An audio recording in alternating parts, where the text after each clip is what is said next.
Let's go. Okay.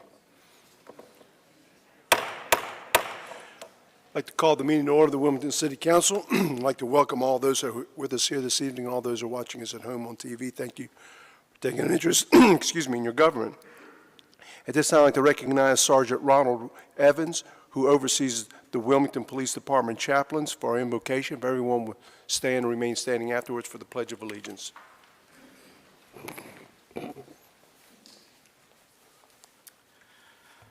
Let us pray. Most gracious Father, we first thank you for this day, a day that we have never seen before. We thank you for your continued grace and your mercy that you bestow upon us day in and day out. We ask that you hold us close to your bosom and cradle us in your arms. We ask that you bless and lift up every person and their family that is represented here today. We ask that you continue to lift up and bless our leaders, city, county, state, and federal. Guide them in the right direction, to lead their people in the right direction. We thank you for your blessings, and we ask for your grace and mercy to continue to reign over us. In your precious name we pray. Amen. Amen. I pledge allegiance to the flag of the United States of America and to the republic for which it stands, one nation, under God, indivisible, with liberty and justice for all.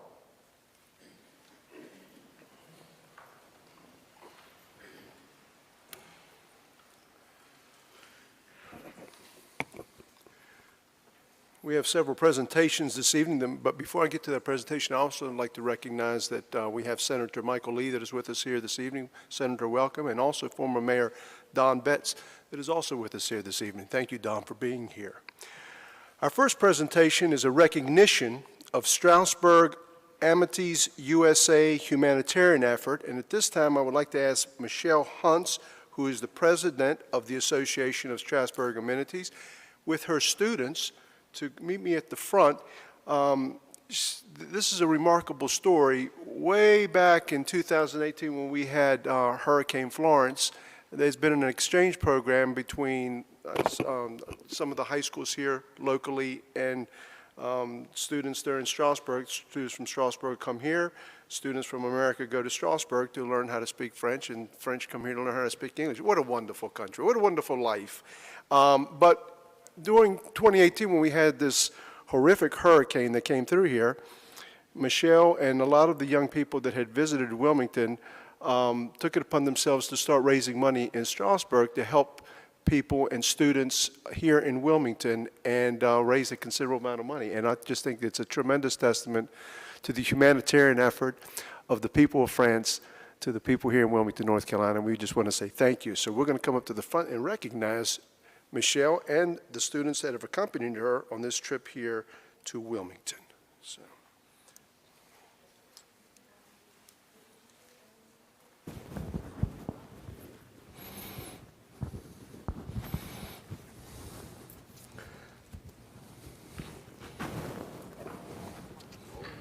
Come on.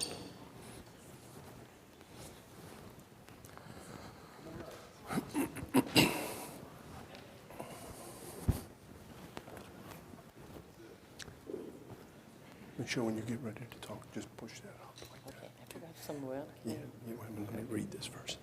Come on over here, guys. Come on over here. Don't be shy. I'm going to read this first.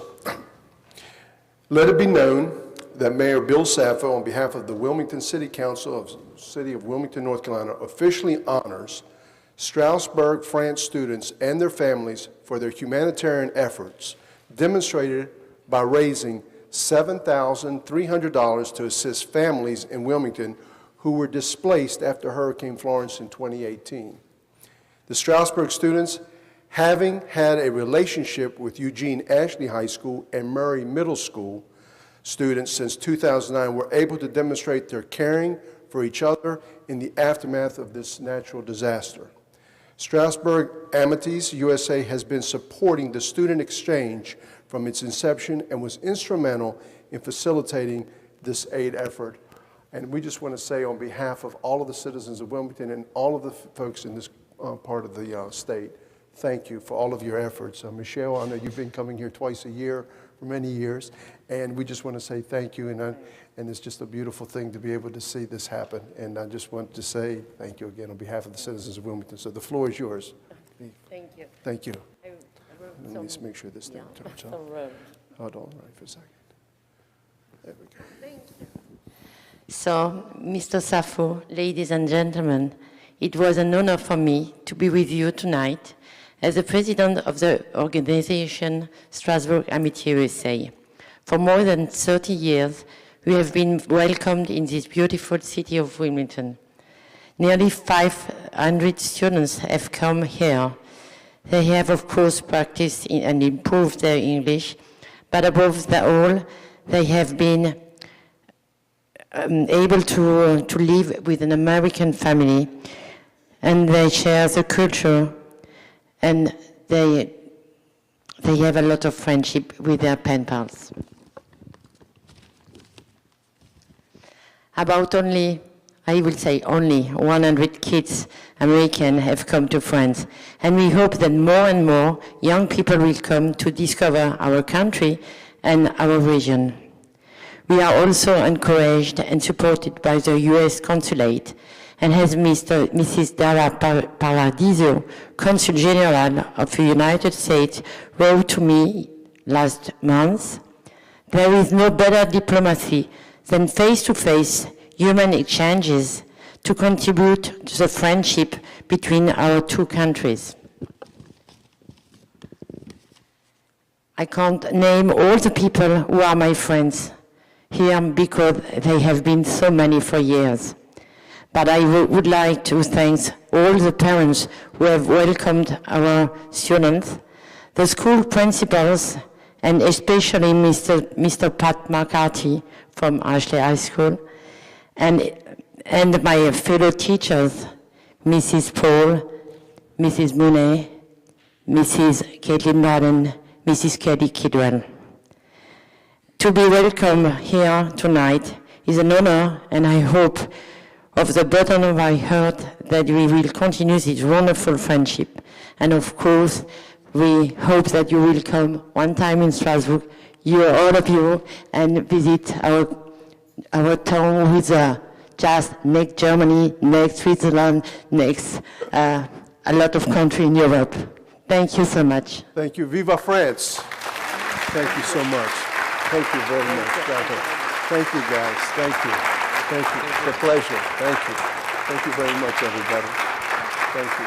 Thank you so much. Thank you. There you go. Thank you. Thank you. And this is yours. Thank you. Thank you. Thank you so much. Thank you.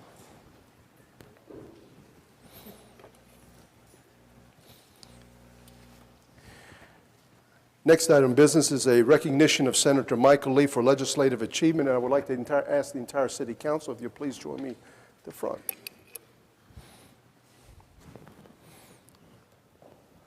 Senator?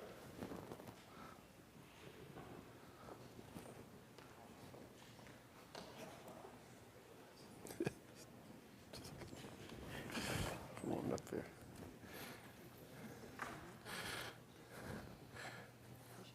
Say a few words. I'm going to give you the microphone when you get finished over here. I'm going to put the plaque over here. Mark, can you hold me for a second?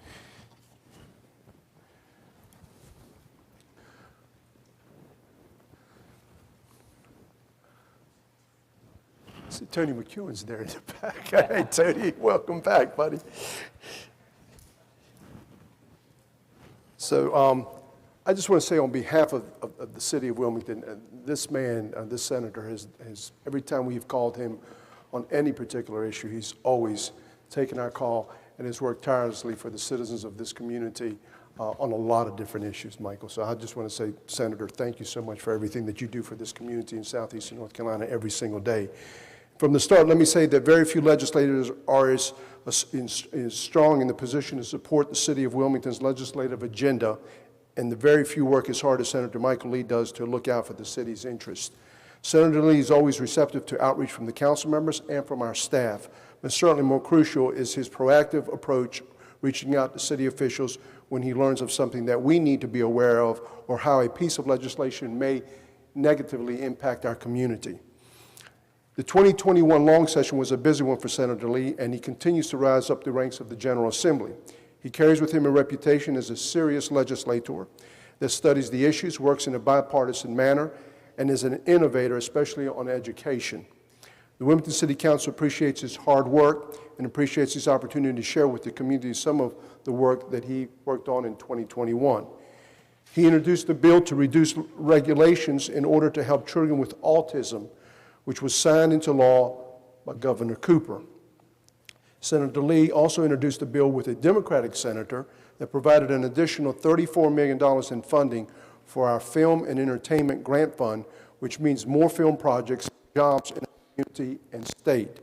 In recent years, the state legislature has worked hard to get our film industry to a record-setting year in 2021, which I believe was over $450 million was spent by film production companies in the state.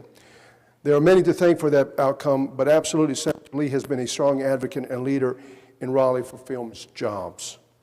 Senator Lee was also in the middle of a significant advancements on criminal justice reform in 2021, including introducing legislation signed into law by the governor that expanded expatriation eligibility. This will give those with a nonviolent criminal record who have paid their debt the opportunity to reenter society more fully and provide for their families. Senator Lee led the way on very significant appropriations for UNC Wilmington, including a very substantial and much-needed expansion of Randall Library. He led legislation that made improvements to early literacy programs in North Carolina schools. This bill is just one of many innovative legislative proposals he has sponsored. Very importantly for Wilmington area taxpayers, he led the way on legislation that would indemnify the Wilmington MPO. And lastly, Senator Lee is actively working on legislation requested by our police chief, Donnie Williams, that would allow us to expand our successful civilian crash investigator program. This legislation will not only save taxpayers money, but will also free up sworn officers to focus on concerns more serious. Senator Lee did all this, so much more, while leading busy law practice and being an active husband and father with a young family. He is part of a larger bipartisan delegation for Wilmington that we believe best in the state, and we appreciate having you in our corner, Senator Lee. And at this time, I'd like to present you with the plaque from behalf of the council, presented in recognition and sincere appreciation of Michael Lee, North Carolina State for dedication of the 2020 session of North Carolina General Assembly, presented this day of April 2022 by the Wilmington City Council. Senator, thank you very much. Thank you, Senator.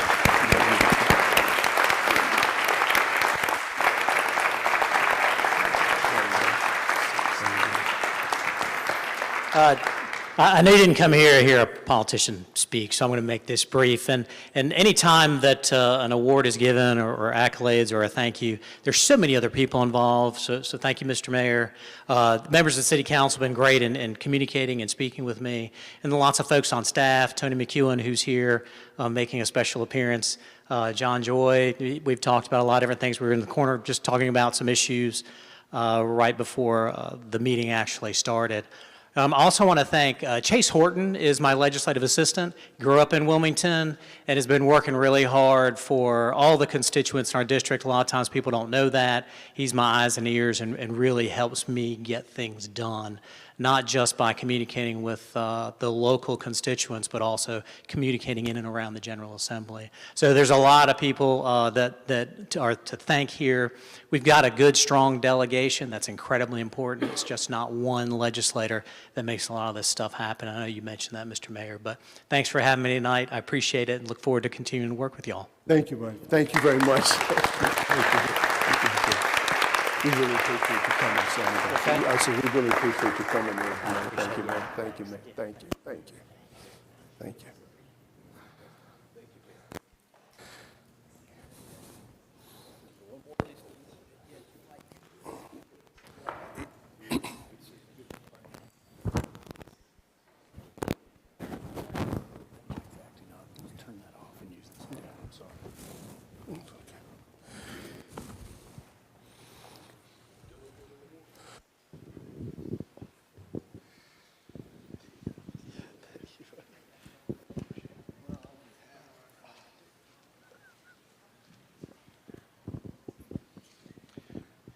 Our next presentation is a recognition of Honor Flight of the Cape Fear area, and at this time I'd like to recognize Ruth Ravitch-Smith, who is the founder and president and their trip leader.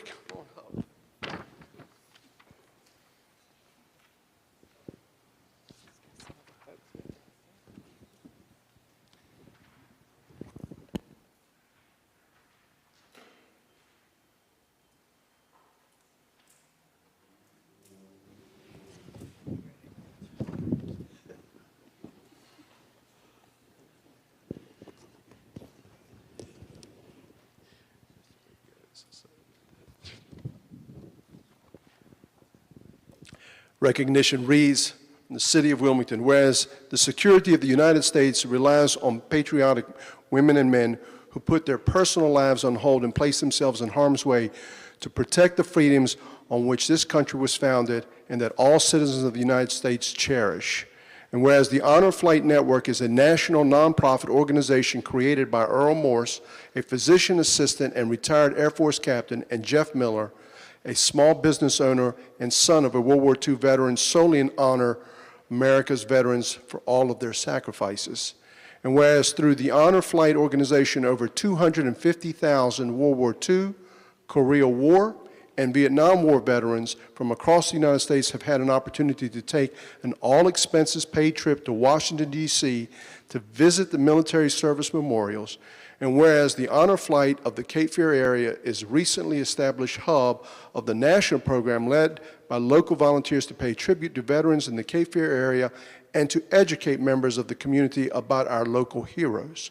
And whereas on April the 30th, 2022, this amazing organization is providing World War II, Korea War, and Vietnam War veterans a chance to fly out of Wilmington International Airport to Washington, D.C. and visit their memorials, giving participants the unique opportunity both to pay their respects to their fellow soldiers and to receive the time of reflection and celebration that they so richly deserve.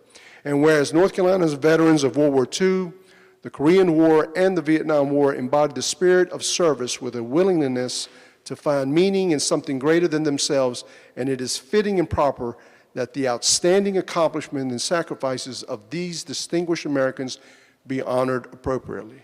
Now, therefore, be it resolved that North Carolina's veterans of World War II, the Korean War, and the Vietnam War are commended.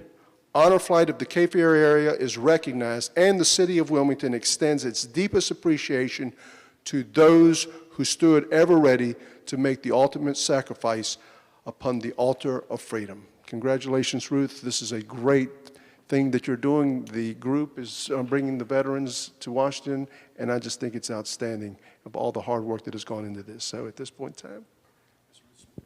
Thank you, sir. Thank you so much for your support and encouragement. We've worked at this for about 2.5 years now.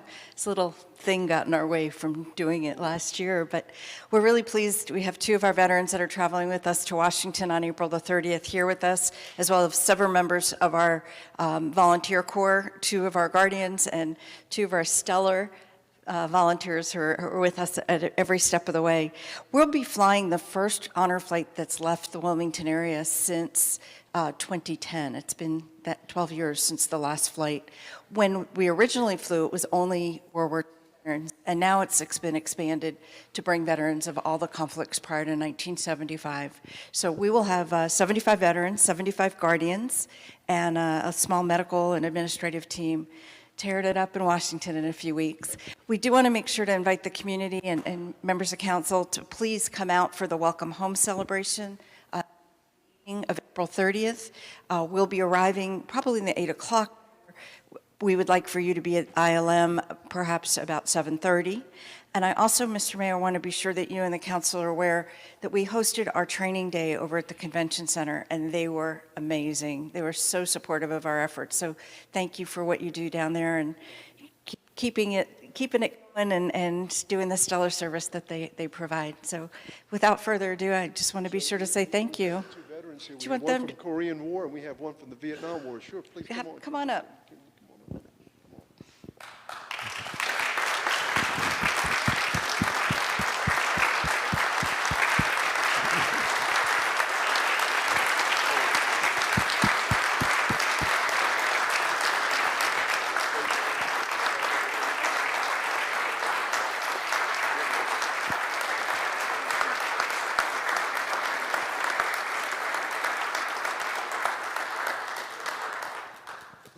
We look forward to seeing you all on April the 30th. And I do warn you, we have this little thing we call a disease in honor flight world. You get a little teary-eyed sometimes when you're around these heroes. We call it the honor flight allergy. So I would hope you would all come get the allergy with us on April the 30th. Thank you, everybody. Thank you. Thank you. Y'all have a great trip. Thank you. Thank you.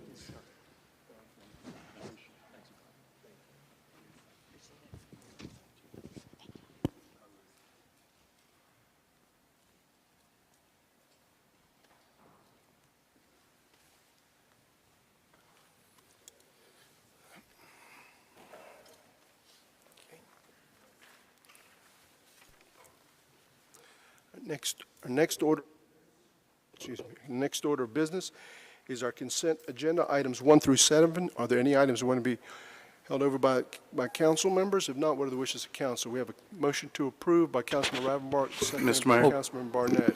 Mr. Mayor, Yes. I'm sorry to interrupt, but I believe item C2, there is a substitute resolution that council was provided, so I would recommend that you pull that one so that we can be specific that it's a substitute. And also on item C6, I believe that Mayor Pro Tem will need to take some action on that separately. Okay, so- Mr. Mayor, Yes, sir. I want C7 pulled. C7? Okay, and C7. Okay.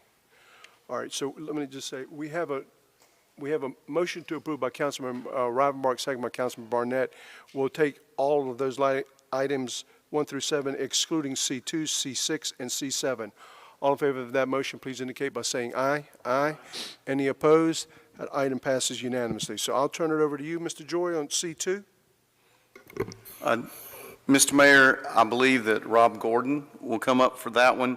The substitute motion was simply some technical issues that were discovered by Mr. Gordon and Mr. Evans in my office. And if council needs any further explanation, then Rob Gordon will have to take it from there. Mr. Gordon?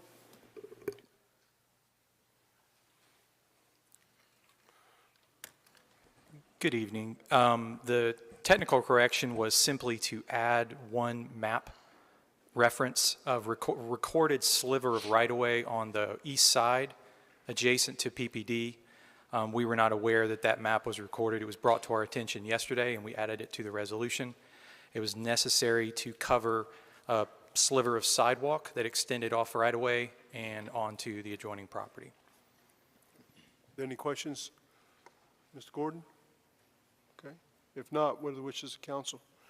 A motion to approve by Councilmember Barnett, second by Mayor Pro Tem Haynes. Discussion. All in favor of that motion, please indicate by saying aye. Aye. Any opposed? The item passes unanimously. Now we'll go to item C6, which is a resolution authorizing the downtown business lines to utilize Chestnut Street between North 3rd Street and North 2nd Street for the service of alcoholic beverages during their Downtown Alive concert series. Mr. Mayor, because I serve on their board, and their executive board, I must recuse myself from Okay. this item. Mayor Pro Tem needs to be recused. We have a motion to recuse you from Councilmember Ravenbark, second by Councilmember Barnett. Any further discussion? All in favor of that motion, please indicate by saying aye. Any opposed? The item passes unanimously. Now going back to the item C6, what are the wishes of council in respect to the item? Motion to approve by Councilmember Ravenbark, second by Councilmember Waddell. Discussion. All in favor of that motion, please indicate by saying aye. Any opposed? Item passes unanimously. That brings us to our next item, which is item C7, which is a resolution authorizing city manager to enter into an agreement with TransPro Consulting LLC for the facilitation of the city of Wilmington's 4 to 5 year strategic plan. This time I'd like to recognize Councilmember Spears. Ms. Spears? It's just a brief question. Tony, is Transpo the same consulting agency that helped us with the wave transit? Yes, sir, they are. All right, thank you. If I might take a liberty here. Do you have new people? No, sir. I would say the principal of the firm is probably one of the same ones that was a principal at the time. The proposals that were submitted in association with our RFP on this process, there included 8 or 9 proposals. We whittled those down to 3 for interviews. TransPro showed the most adept knowledge at what we were hoping to do. I will say that the previous work that they did with regard to the wave study was limited in scope and was not under the direct contractual authority of the city, I think you'll see a much different product coming out of this. Okay, I hope so. Okay, what are the wishes of council in respect to the item? We have a motion to approve by Councilmember Waddell, second by Councilmember Spears. Discussion. All in favor of that motion, please indicate by saying aye. Any opposed? The item passes unanimously. That brings us to our next item of business, which is our public information. We have no speakers that have signed up to speak with us this evening. That brings us to our public hearings. Item PH1 is an ordinance directing the housing inspector to vacate, close, and repair or demolish a dwelling at 910 Campbell Street as unfit for human habitation pursuant to Article 5, Chapter 16 of the City Code, and directing that a notice be placed thereon prohibiting its use or occupancy. At this time, I'd like to recognize our city manager, Mr. Caudle. Mr. Caudle?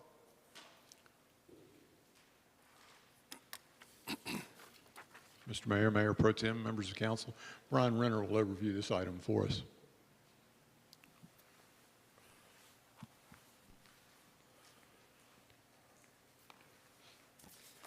Good evening, Mayor, Mayor Pro Tem, Council. For this item, we're looking at 910 Campbell Street. I've been in conversations with the owner, and we'd like to request a continuance of this item to allow the owner time to formulate a repair plan, and also the owner's out of town at a funeral right now. So we're requesting a continuance on this item. Okay. Do we have a motion to continue this item to our next city council meeting? Moment. Brian, do you have a particular time that they would, we She did continue not this item request. to? She did not request a particular time.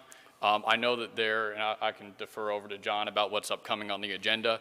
We would be okay with an extended, a few council meetings down the road. Mr. Mayor, I'd recommend June 7th. We have a lot going on in May, a lot of public hearings. June 7th, okay. All right, so we have a motion to approve by Councilman Ravenbart, date certain, June 7th, second by Councilmember Barnett. Discussion, all in favor of that motion, please indicate by saying aye. Aye. Any opposed? That item passes unanimously. That brings us to our next item, which is an item PH2, which is an ordinance directing the housing inspector to vacate, close, and repair the dwelling at 815 South 13th Street as unfit for human habitation pursuant to Article 5, Chapter 16 of the City Code, and directing that a notice be placed thereon prohibiting its use or occupancy. At this time, I'd like to recognize City Manager, Mr. Tony Caudle. Mr. Caudle. Mr. Mayor, Mr. Renner will overview this item for us as well.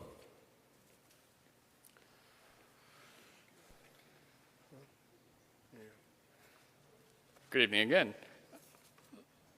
So the property we're looking at is 815 South. That should actually be 13th Street, not 15th Street. That was my fault. A lot of 5s and 3s going on. So this is 815 South 13th Street, and you'll see all that in the information that was provided. This is a vacant duplex. The entire property is about 1,800 square feet. And the owner is Reginald S. Davis, Jr. This is what the house looks like currently. The house is boarded. The city did board this house. So for a case timeline perspective, we started this case back in February of 2020. We took it to Housing Code hearing in May of 2021, and the order to repair expired in September of 2021. So that findings of fact, an order found this to be 23%, which makes this deteriorated. That's why we're looking at a repair, not a repair and demolish ordinance. You'll see the tax value of the structure is pretty high, as is our cost to rehab, which puts it at the 23%. The minimum housing code violations are outlined in that findings of fact, which you should have a copy of. And then here's just some photos of the house. We see a lot of issues with the roof. This is the inside of Unit A. There's been a lot of water intrusion into this unit.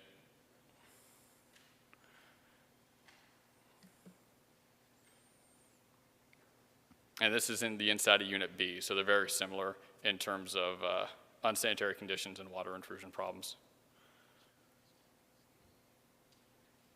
So with this, we have had, staff has had some conversations with the owner. We haven't had a lot of luck referring him to programs. He hasn't been receptive of that. From an in-rem foreclosure standpoint, the city and county taxes owed are over $7,000. We have $3,700 in public nuisance liens, and we have $11,500 in citations, which are not included in in-rem foreclosure costs, but there are penalties being billed to the owner. So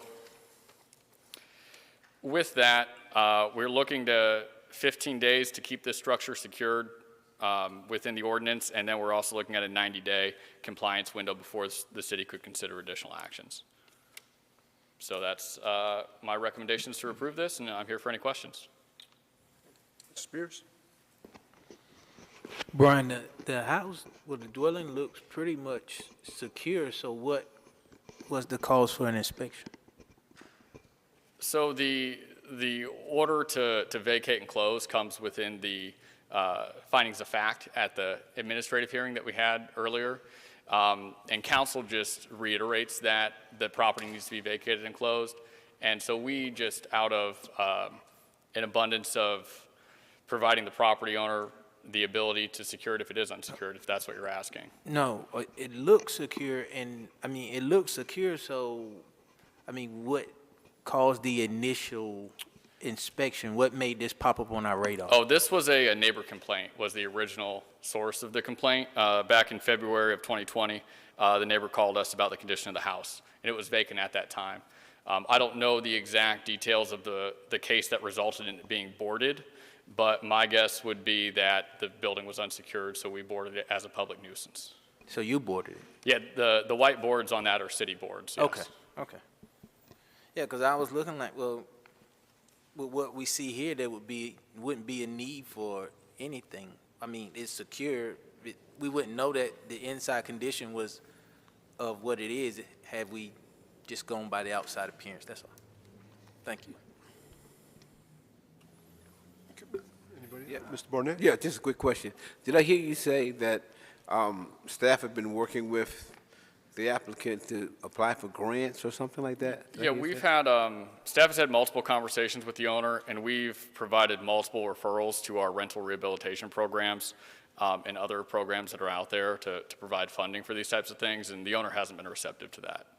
Okay. Is he an elderly person? Does he have family? No, he's not elderly by any means. I would say middle-aged. We've had kind of a hard time pinning him down. Okay. He likes to travel outside of his home of record and go to other states, and we've been tracking him, but we have had conversations with him, yes. Okay, good deal. Thank you, sir. Anybody else? Okay. All right, thank you. Is the property owner here? I believe he is. Property owner's not here, okay. No. Very good. No, we've had no indication that he's going to attend. Okay, very good. Then I will then open up the public hearing and ask if anyone in the public wishes to speak on this particular item. Please come forward. Seeing none, Madam Clerk, have we received any comments? Okay. Any further questions from council? Okay. Okay, I will close the public hearing and ask for the wishes of council. We have a motion to approve by Councilmember Barnett, second by Councilmember Rivenbark. Discussion. All in favor of that motion, please indicate by saying aye. Any opposed? Item passes unanimously on first reading. Is there a motion to waive second reading? Motion made by Councilmember Waddell, second by Mayor Pro Tem Haynes. Discussion. All in favor of that motion, please indicate by saying aye. Any opposed? Item passes unanimously on first as well as second reading. That brings us to our next item of business, which is our ordinances. Item 01A is a resolution authorizing the city manager to enter into a municipal agreement with NCDOT for the 17th Street multi-use path between Harbor Drive and Shipyard Boulevard. And then item 01B is the ordinance making supplemental appropriations in the amount of $734,000 from the North Carolina Department of Transportation to the Streets and Sidewalks Capital Projects Fund for the 17th Street multi-use path between Harbor Drive and Shipyard Boulevard. This time I'd like to recognize the city manager, Mr. Tony Cottle. Mr. Cottle. Thank you, Mr. Mayor. Mr. Mike Kozlowski, our Executive Director of our Wilmington MPO, will overview the items for us. Mr. Mayor, members of council, thank you for the opportunity to be here tonight. The 17th Street multi-use path is identified as a priority in the adopted Wilmington, New Hanover County Comprehensive Greenway Plan. The project was submitted to the North Carolina Department of Transportation through their prioritization process and was selected for funding. The selected project is between Harbor Drive and Shipyard Boulevard and also includes improvements to the intersection of Shipyard Boulevard and 17th Street. The resolution authorizes the city manager to enter into the agreement with North Carolina Department of Transportation, and the ordinance appropriates $734,000 from the state and the city's match of $183,500 for a total of $917,500. Staff recommends approval, and I'm happy to answer any questions that the board may have. Are there any questions for Mike? Mr. Anderson? Mike, I'm curious how the process that something bubbles up to where does the city pick this spot to apply, or is that how that works? Yes, so this project was identified back in 2014 through NCDOT's prioritization process as a standalone project. The previous limits were actually from Hospital Plaza Drive to Shipyard Boulevard. However, through negotiations with DOT, we were able to reduce the scope of the project but retain the amount of funding that was allocated. Let me ask a little different. So it goes through the process. I understand that pretty well, but how did this stretch come up versus another stretch? We reviewed the comprehensive greenway plan as well as the Walk Wilmington pedestrian plan at that time and presented a list of potential projects for the city to consider and agree to provide the local match. Those projects were then submitted to the North Carolina Department of Transportation through their prioritization process. The projects are scored through the DOT's prioritization process, and then the projects that scored the highest are identified for funding. And so this project was one of the highest, I think at that time it was the highest scoring project in the state for a standalone bike ped project. So the scoring comes from like there's X number of apartments or X number of, I mean, how does it get a good score? So NCDOT, through their prioritization process, has criteria that they rate each project on, whether it be a roadway project or a bicycle and pedestrian project. And so that scoring criteria is used to score each of the projects that were submitted into this call for projects. And so it was a state scoring system that was used to score the projects. But it takes into account what, population around there, or it would pedestrian accidents? I mean, this was several prioritization processes ago, so I would have to go back and look and see what criteria were used. But you know, when we prioritize projects through the Greenway Plan, for example, we looked at proximity to grocery stores, proximity to public transit, proximity to other bicycle and pedestrian generators. Things of that nature were used to develop the prioritized list in the comprehensive Greenway Plan. So this is, the multi-use path is different from, say, just a sidewalk. I mean, that's a different animal, different bucket of money, or?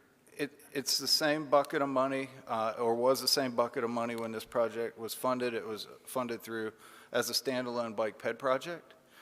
So there was a bucket of funds for non-highway projects, and if you recall, through the prioritization process, 94% of the funding in the STIP is allocated to highways, and the remaining 6% is allocated to non-highway projects.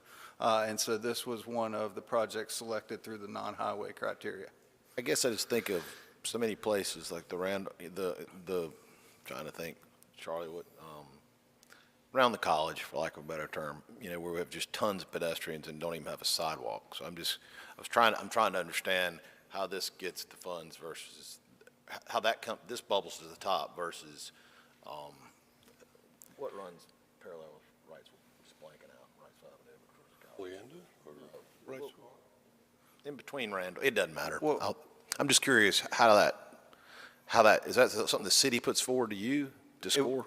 It was something that when we developed the projects for submittal in the prioritization process, we did work with the city to identify the list of bike ped projects that would be submitted through that process. I will be happy to tell you that the city is partnering with the North Carolina Department of Transportation on a sidewalk project on College Road from the Bojangles to Randall Parkway.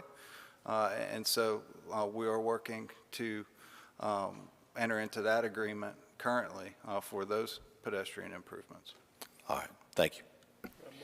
Let me go at it a different way. Neil and I certainly understand the scoring process because we're on your MPO committee. We do this all the time. But going back to 2014, and by your own admission, this was several assessments ago. The first part of that project, I could really get my heart wrapped around from Hospital Plaza up to, Harbor? There's a lot of pedestrian traffic there. And of course, the hospital built their Sky Bridge, which saved a lot of angst. But this path starts at Harbor Drive, runs alongside a cemetery, and comes to a dead end at 17th Street and Shipyard Boulevard. And if you go across 17th or go catty corner to Shipyard, there's no more place for somebody to go except walking on the shoulder of the road. So it just, and I don't want for any reason in the world for the DOT to hear us complaining because they'd take it away and go somewhere else. I don't want that to happen. We'll tell you what we can get. But it just doesn't seem to be the most opportune place to put it. And Councilman Rivenbark, when we scored this project, the sidewalk that was from Hospital Plaza Drive to Harbor that was built by the hospital was not there.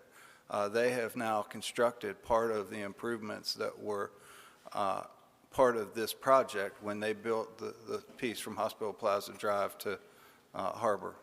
And so there is a sidewalk out there now, and so what we're doing is we're connecting that sidewalk with the multi-use path that runs across the cemetery, and then also improvements, pedestrian upgrades at the signal at Shipyard so that we can build this piecemeal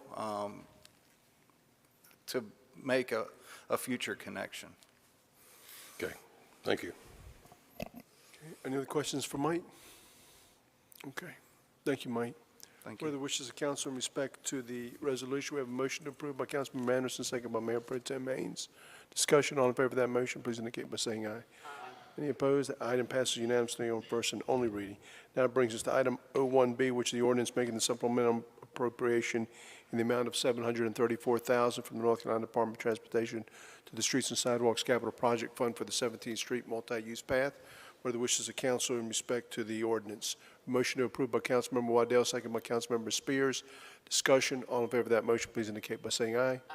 Any opposed? Item passes unanimously on first reading. Is there a motion to waive second reading? Motion made by Councilmember Spears, second by Councilmember Barnett. Discussion, all in favor of that motion, please indicate by saying aye. Aye. Any opposed? That item passes unanimously on first as well as second reading. That brings us to our next item of business, which is item 02A, which has an ordinance making the supplemental appropriations in the amount of $11,226,625 to the general fund for the purchase of 115 North 3rd Street, 210 Chestnut Street, and to provide for related fiscal year 2022 operating costs. And then we have the accompanying item 02B, which is a resolution authorizing up to an $11,025,000 purchase of real property for office space. At this time, I'd like to recognize our city manager, Mr. Tony Cottle. Mr. Cottle. Thank you, Mr. Mayor. These two items together represent the opportunity for the city to go ahead and purchase what was commonly known as the Harrelson Building.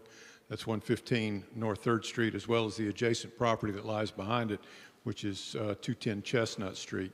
The allocation of the ordinance actually gives not only the purchase price of $11,025,000, but also adds in closing costs as well as operating costs for the remaining portion of the fiscal year. The budget amendment would be required by ordinance to be read twice, and of course the resolution just authorizes the manager to enter into the agreement to purchase the building. We'll be glad to answer questions if you have any. Okay, are there any questions of Mr. Cottle? Mr. Anderson? Well, Laura's not here, but was there anything said about correcting that number? It's got an extra zero, I think, or an extra digit in it, so we ought to fix that. No, sir. There was nothing said about that. Anybody else? Anybody else? All right. What's the wishes of council in respect to the ordinance? We have a motion to approve by Councilman Rivenbark, second by Mayor Pro Tem Haynes. Discussion, all in favor of that motion, please indicate by saying aye. Aye. Any opposed? The item passes unanimously on first reading. Is there a motion to waive second reading? Motion made by Councilmember Waddell, second by Councilmember Ravenbark. Discussion, all in favor of that motion, please indicate by saying aye. Aye. Any opposed? That item passes unanimously on first as well as second reading. Now let's go to item O2B, which is a resolution authorizing up to an $11,025,000 purchase of real property for office space. What are the wishes of council? We have a motion to approve by Councilmember Barnett, second by Councilmember Waddell. Discussion, all in favor of that motion, please indicate by saying aye. Aye. Any opposed? The item passes unanimously. That brings us to our next item of business, which is item O3A, which is a resolution authorizing the city manager to enter into an agreement with the North Carolina Department of Transportation and an interlocal agreement with New Hanover County for the Wilmington Multimodal Transportation Center Phase 1B. Then we have an item O3B, which is also an accompanying ordinance making the supplemental appropriations in the amount of $1,873,469 from the North Carolina Department of Transportation in the amount of $165,793 from New Hanover County and $165,793 from the general fund for the Wilmington Multimodal Transportation Center Phase 1B project. And then item O3C, which is a resolution authorizing the award of a construction contract in the amount of $3,144,446 to Paragon Building Corporation for the Wilmington Multimodal Transportation Center Phase 1B project. This time I'd like to recognize our city manager, Mr. Connell. Mr. Connell. Thank you, Mr. Mayor. Mr. Kozlowski, our Executive Director of the Wilmington MPO, will overview these three items as well. Mr. Mayor, members of council, thank you for the opportunity to be back up here in front of you again. The City of Wilmington opened the bids for the Wilmington Multimodal Center Transportation Center Phase 1B in January. Those bids exceeded the project budget. We were able to secure the additional funding needed through the MPO as well as through the city and the county. And so the resolution before you tonight authorizes the manager to enter into the agreement with North Carolina Department of Transportation as well as negotiate and enter into the agreement with the county for the additional funding as well as there's an ordinance appropriating those funds to the project. And then the third item is the resolution authorizing the award to Paragon Building Corporation. It's important to point out that upon completion, the building will provide dedicated office space for the MPO and will be retained by the city. Passage of the resolution ordinance as well as the award of the contract is recommended, and I'd be happy to answer any questions. Okay, Mr. Anderson. Mike, I'll take the easier one first. The other bidder was whom? I don't recall who the other bidder was. So Paragon and somebody else? Yes. Okay. There were two bids.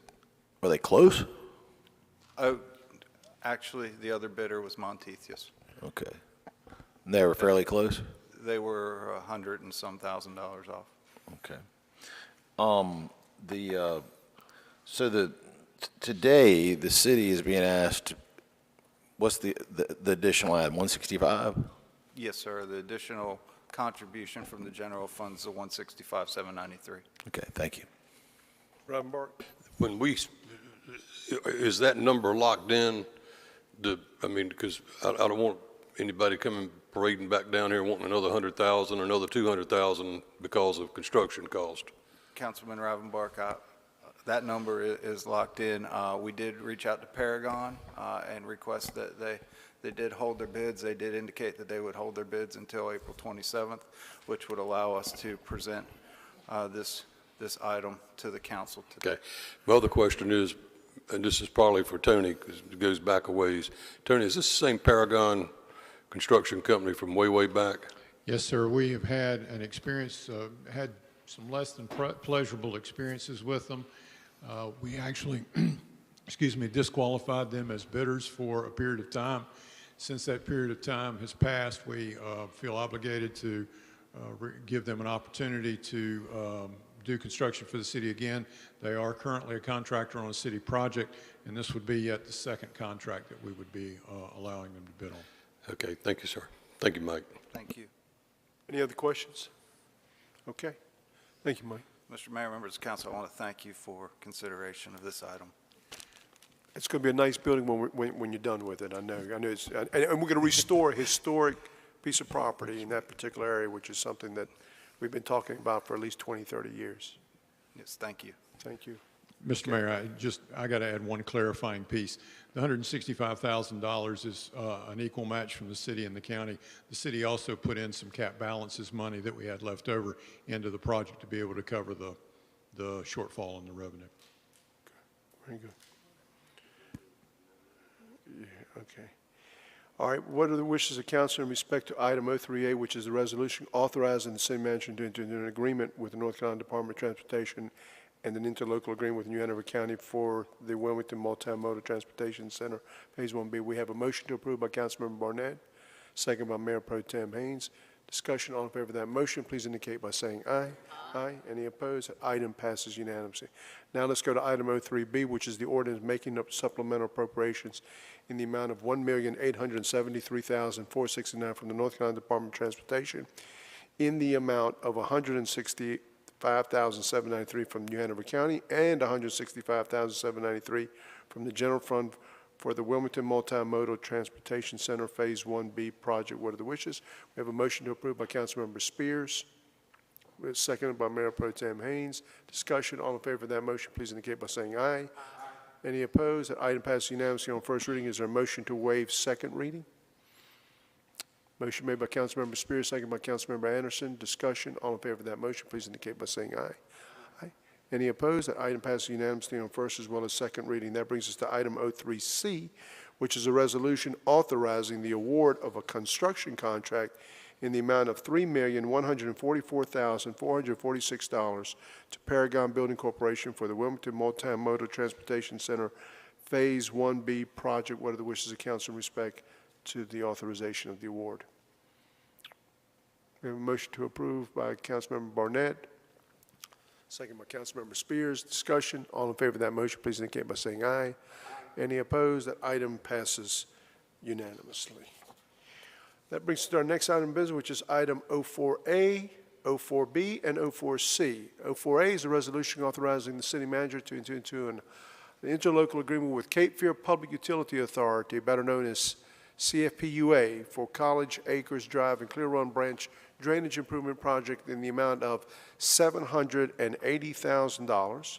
And then item 04B is an ordinance appropriating $780,000 from Cape Fear Public Utility Authority to support utility conflict engineering design services and utility relocation construction costs for the College Acres Drive drainage improvements and Clear Run Branch drainage improvements and stream restoration project, an approved capital improvement project, and a priority of the City Council.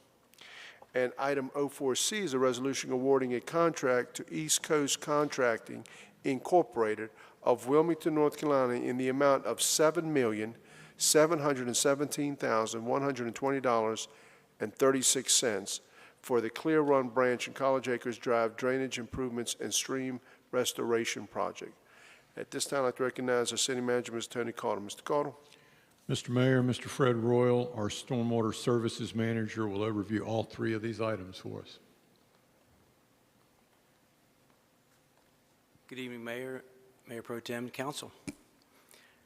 Tonight, there's three items for you to consider related to the College Acres Drive, Clear Run Branch Drainage, and Stream Restoration Project. This project has been going on for some time now, and we're delighted to have these three items for your consideration tonight.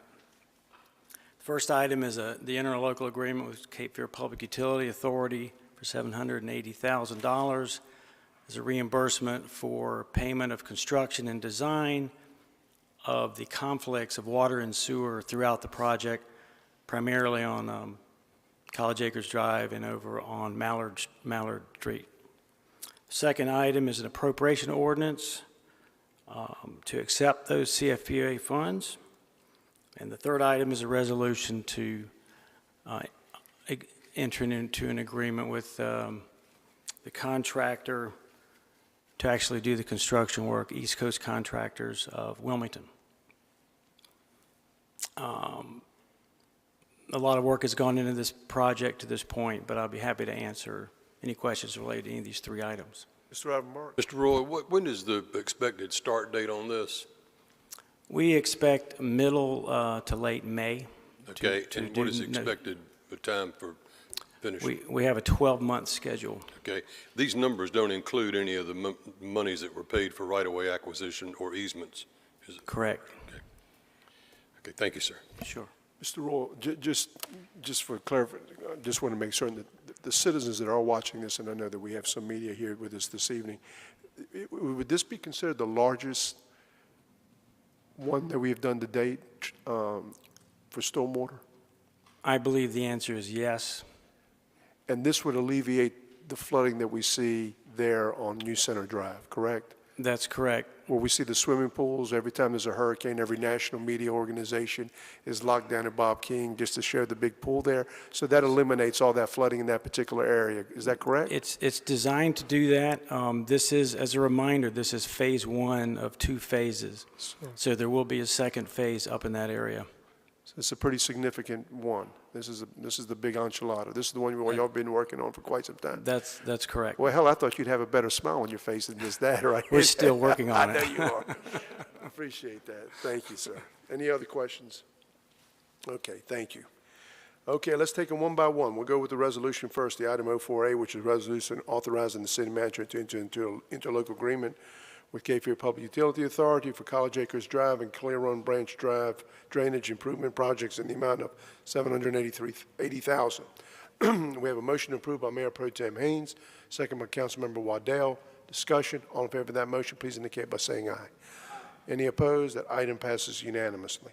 Now let's go to item 04B, which is the ordinance appropriating the $780,000 from Cape Fear Public Utility Authority to support utility conflict engineering, design services, and utility relocation construction costs for the College Acres Drive drainage improvements and Clear Run Branch drainage improvements and stream restoration project, and approved capital improvement project and a priority of the City Council. What are the wishes of council in respect to the ordinance? We have a motion approved by Councilmember Waddell, second by Councilmember Barnett. Discussion. All in favor of that motion, please indicate by saying aye.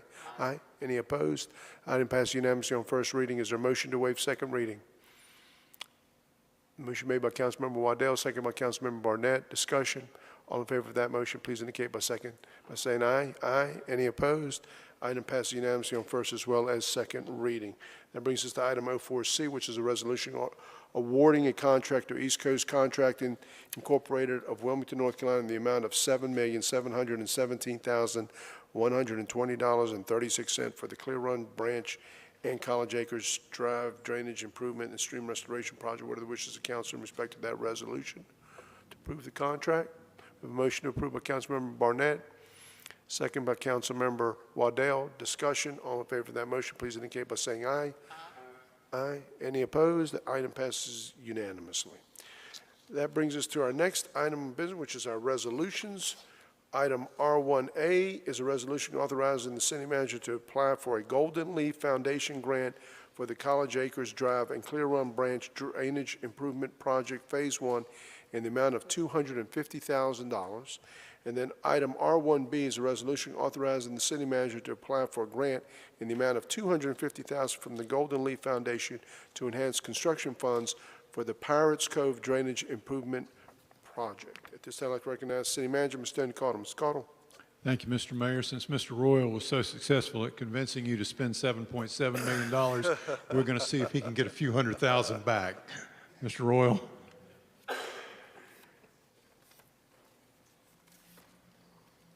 Thank you again, Mr. Mayor, Mayor Pro Tem, and Council. These two grant applications are geared for flood mitigation, and water quality and habitat improvements. They really prioritize shovel-ready projects where the design and permitting has been completed, which we have for Clear Run. As you know, Pirates Cove is a little behind Clear Run, but we're working on the design currently. So these two grant projects fit in very well with those two projects. I'd be happy to take any questions. Go ahead, Mr. Ravenborough.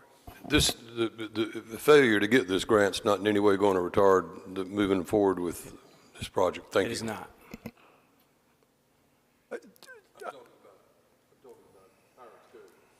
Correct. Just as a, just as a fact, or I just want everybody to know that where we're getting this money from, and that's coming from the Golden Leaf, was the testament to what Tony McEwen and we were able to do with the Eastern Alliance for Recovery and Resiliency by passing a bill in the state that appropriated $300 million to begin with. It'll probably be up somewhere closer to $800 million when it's all over and done with. But since we had a shovel-ready project, we were able to obtain these funds. But also, you know, I'm happy to say that Bowling Springs Lakes got $14 million, and the city of Southport got a significant amount of money too. But these were the efforts that we started with Pender County and those 60 elected representatives that started this. So we're starting to see this stuff come back. And I know Dave Mays and Mr. Royal have also talked to Tony, so we know how to go out there and get these grants. But congratulations to Tony and the state legislature and all the people that worked hard to get this legislation through the House and Senate and signed by the governor. Appreciate it. Thank you. So we'll get to them. Let's go one at a time. The item R1A is a resolution authorizing the city manager to apply for a Golden Leaf Foundation grant for the College Acres Drive and Clear Run Branch Drainage Improvement Project Phase 1 in the amount of $250,000. What are the wishes of council? We have a motion to approve by Mayor Pro Tem Haynes, second by Councilmember Waddell. Discussion, all in favor of that motion, please indicate by saying aye. Aye. Any opposed? The item passes unanimously. Let's go to item R1B, which is a resolution authorizing city manager to apply for a grant in the amount of $250,000 from the Golden Leaf Foundation to enhance construction funds for the Pirates Cove Drainage Improvements Project. What are the wishes of council? We have a motion to approve by Councilmember Waddell, second by Councilmember Ravenbark. Discussion, all in favor of that motion, please indicate by saying aye. Aye. Any opposed? That item passes unanimously on both R1A and R1B. That brings us to our next item of business, which is our reports. We have council's appointments committees for boards and commissions. Councilmember Charlie Ravenbark, who is the chairman of that committee, will now give us a report. Mr. Ravenbark. Thank you, Mr. Mayor. Excuse me. While I serve as the chairman of that board, Councilmember Luke Waddell and Councilmember Neil Anderson also serve on that board with me. I have one appointment to announce tonight on the joint City of Wilmington / New Hanover County Workforce Housing Advisory Committee. We would like to recommend appointing Sarah Arthur to fill the business / education slot with a term that will expire on August the 20th of 2023. I move that for approval. Okay, we have a motion to approve by Councilmember Ravenbark, second by Councilmember Waddell. Discussion. All in favor of that motion, please indicate by saying aye. Any opposed? That item passes unanimously. This concludes the regular agenda of the City of Wilmington. Then your items be brought forward by our city attorney. No items. No, sir. Mr. Manager? No, sir. Madam Clerk? Mr. Waddell? Mr. Barnett? Just two quick things. Again, April is Prevent Child Abuse Month. So we want to remember to help our parents and every people who are raising children to do right by children. And then the second thing is a friend of mine's daughter in Portsmouth, Virginia, was murdered by her boyfriend. And so I just want to remind people, if you're getting involved in a domestic violence situation, there's a national hotline that you could call. And we just want to help people to, if you feel that you're in a situation like that, look at the national hotline and please make a phone call. Thank you. Mayor Pro Tem. Mr. Ravenbark? Yes, a couple of things. New Hanover High School, which was opened its doors 100 years ago, we're having a centennial celebration all weekend coming up, culminating in a centennial ball on Saturday night, celebrating 100 years. And of course, a lot of people that graduated from Hanover are long gone, but there's a lot of us left, me for one. And just wanted to shout that out. It's a big deal. And I hope that everybody who graduated in any of those classes at New Hanover High School will be in attendance. Second thing, as some of you know, I'm a caretaker at Bellevue Cemetery, and during Hurricane Florence, we got hammered and lost all of our tree canopy. And the Cape Fear Garden Club about 3 or 4 years ago helped us immensely buying trees for us, and we planted. And then recently, a group called Keep New Hanover Beautiful, headed up by Adrienne Moore and her wonderful staff, they have chosen us twice And just about 4 or 5 Saturdays and Sundays ago, we planted over 151 trees. And I mean, these are not azaleas and little shrubs. These are oak trees, cypress trees, pecan trees, fig trees. I mean, I won't probably be here to see them all canopy, but it's going to be beautiful. And then this Saturday is Work on Wilmington Day. And if you're not familiar with that, there's 1,000 people that are going to be out all over Wilmington doing projects at various and sundry, nonprofits and places. So if you would like to get involved, you still can, but that's a big deal. That's a lot of good civic-minded people getting out putting in some sweat equity into our city. So just wanted to brag on them for a second, Mayor. Thank you. Sanderson? Thank you. Spears? Yes, sir, thank you. I read an article earlier today in Star News about the segregation in New Hanover County schools. And I was really troubled by us being in 2022 and having to still fight the fight of Dr. Hubert A. Eaton in, I don't even know what was it the 60s, 70s, where he put forth so much effort. I mean, a federal lawsuit to desegregate the schools of New Hanover County. And you look at 2019, the statistics for schools in the inner city compared to schools in suburban New Hanover County, and just the stark disparity between the quality of education that's being received and even the quality of lifestyle of these children in our community. And I just wanted to spotlight that. And I am troubled by that, because we often say, as great as this community is, there is so much more work we need to do. And I don't want anyone to let that go over their head. We have a lot of work to do. And it's very difficult for us to sit here. It's very difficult. And I will also want to say that even though we don't have any say over what New Hanover County schools do, a lot of those schools are within our city limits. And, maybe we should use our influence, or our levels of influence, and, our circles of friendship, business, relationships, or whatever to help make some improvements. I just wanted to put that out there. Thank you, Mr. Mayor. Thank you, sir. And Tony, I mentioned this to you in a pre-agenda meeting, but and I also, since I didn't have an opportunity to speak to John about it, but during the Azalea Festival, we got a lot of calls, and a lot of folks were pointing the finger at us in respect to a food vendor that had gone out to the concert and blamed the city of Wilmington and blamed Live Nation. And from what I understand, that is a third party between the Azalea Festival and whoever they are hiring, food truck operators, the musicians that play, private contractors in respect to security. And it was put out there that we were the ones to blame. And of course, the narrative had already been written, because in social media, whoever gets out there first, no matter if it's a lie or if it's misinformation, that's what people gravitate to. I would like to make certain that all of the contracts, even for a third party like the Azalea Festival that is using a city facility, has a disclaimer on it that says that the city of Wilmington does not have a contractual obligation or is part of this.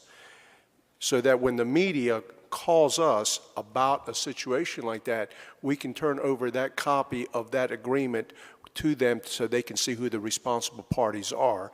And then we can also use that, if we need to go it out on our social media to show that we had no responsibility for that. But to get blamed for that kind of stuff is just not right. And we hear it over and over again, not by the city, but by third-party operators that work in a city facility that maybe have a bad situation or have a bad contractual obligation with some of their folks that they hire. And I understood a lot of this stuff was even done by text messaging instead of a real solid written contract. So I just want to make certain that we have that on any disclaimer, on any third party that's using any of the city's facilities, so we don't get blamed for it. Yes, sir. Okay? Because we spent a lot of time and effort trying to diffuse a lot of people that were upset thinking that it was a city, and I can understand because they were going to a city facility. Everybody thinks the city is doing it, but it was, another third party. So I just make sure that we have disclaimers on our contract, and that anybody that's using our facilities has to have a contract with whoever third party that they use, just so we have a copy of it. So we don't have that again. I know that several people went to concerts and they were waiting in line for an hour to get food when the individual that was supposed to be there, I guess, didn't show up for whatever known reason. We'll see you do that, Mr. Mayor. Our contracts will have that added immediately. Okay, thank you. I appreciate it. With that, thank you for taking an interest in your government. We stand adjourned.